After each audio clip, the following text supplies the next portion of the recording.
Let's go down to Houston. Speaking of another Texas team, CJ Stroud right now, guys. We talk about Jordan Love playing phenomenal football. CJ Stroud is right there with him.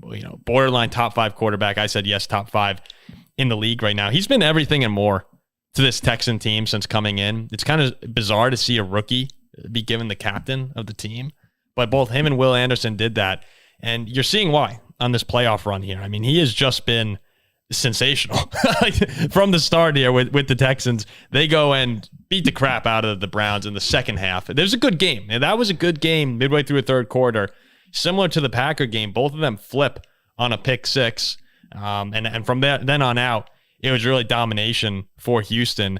The Texans, since their inaugural season, have 5 playoff wins, and the Cowboys only have 4, which is, think about some of the struggles Houston has had over the years. I mean, that is it's the worst number for the Cowboys fans when you think about it. But as we look ahead to this next matchup here, they have Baltimore coming up. I think everyone believes that Houston can get the job done, but it'll be a lot to take on. When you see this Houston team, Jack, are you thinking that the sky's the limit for them, or is it probably the end of the road here? Well, first of all, I think Stephen A. Smith screwed the Browns this week when he came out and publicly said that CJ Stroud and the Texans have no chance.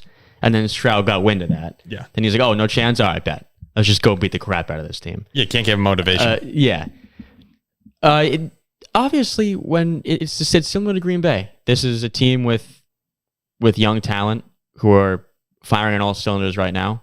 The sky should be the limit. There should be no opponent where they shouldn't feel like they have a chance to win. With that being said, I don't think they win. Baltimore has been, to me, far and away the best team in football for the entire season. Look what they've done at home to good teams all year. Lamar's the MVP of the league. This defense is flat out awesome. The crowd's going to be on fire. One of the tougher places to play in all of football. This was a very, very big win and a statement type win for a rookie in CJ Stroud, and it was awesome to see. Crowd was great in Houston. Yeah, too. crowd was awesome. I think that runs out against an absolute juggernaut in Baltimore. But how do you feel? Baltimore's had 3 weeks rest. The Texans have a game under their belt. I don't know how that bodes into play, but I think Baltimore wins this game, and pretty convincingly too. And I hate to say that. This is an interesting game because it feels like it was last season, but this is actually a rematch from week 1 of the NFL this year. The Texans have grown enormously since then, right? That was CJ Stroud's first game in the NFL. Texans had a bad offensive performance. But one of the things that stands out to me about that game actually is that was one of the Ravens' worst offensive performances of the whole season. The Texans and DeMeco Ryans, the Ravens put up 25. It wasn't a knockout performance, but Lamar Jackson, 170 yards, 0 touchdowns, 1 interception, no rushers over 40 yards. So the Texans defense has shown, at least initially, that they can hang with the Ravens offense. So I think the line's probably right to be opening at about 9.5. But the Texans have the kind of offense, sort of like the Packers, as we were saying, when you've got a young quarterback and a young team that believes in themselves, I don't think they're going to be scared. And when you come in with that belief, this Ravens team they've had some stinker games this season. It's not impossible they have one more. This reminds me a little bit as well, as kind of like the Cowboys Packer game. Baltimore, similar to Dallas, there's some pressure on them. Oh, 100%. Because we know how they've performed in the postseason. The last time they were the number 1 seed, Tennessee went in there and kicked the crap out of them.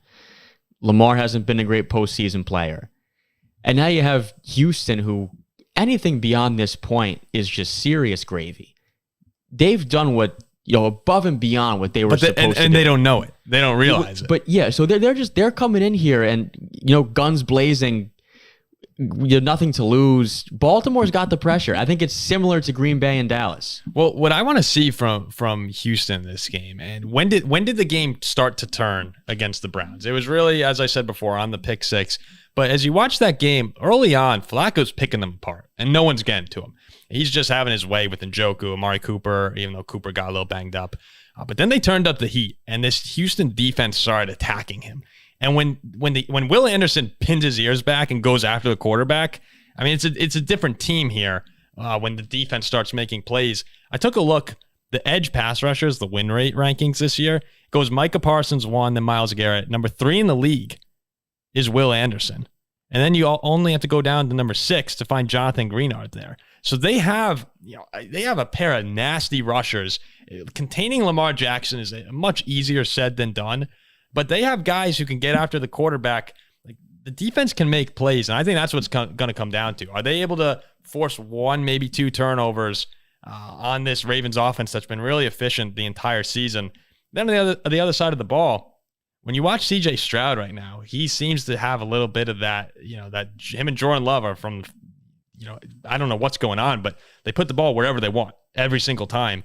And the Houston weapons, like, where are they coming from? Nico Collins earlier in the year, we were joking around that we were kind of making fun of what they had in Houston. And right now, he looks like a serious number 1. Devin Singletary, I said in the reaction show, rejuvenated his career.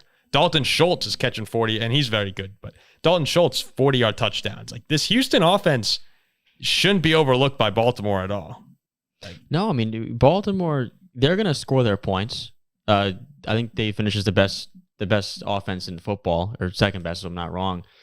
But Houston, a team who can score and probably keep up with them. A lot of other teams can't. Houston has that firepower right now, somehow, to be able to do so. And let's not forget, by the numbers, the Texans have the 3rd best run defense in the entire NFL this year. And if you want the secret to stopping the Ravens, it is slowing down that run defense, forcing Lamar to drop back as a passer and getting after him.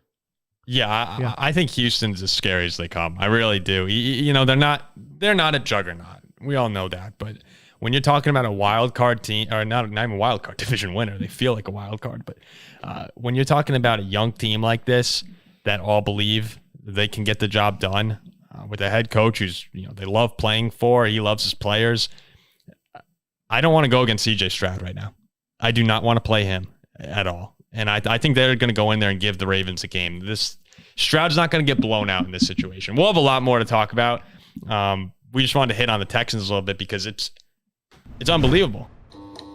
Well, all right, there you have it for our wild card reaction show. We're going to have a lot of content coming out this week because, look, it's playoff season, and there's a lot to talk about right now. We love the Packers.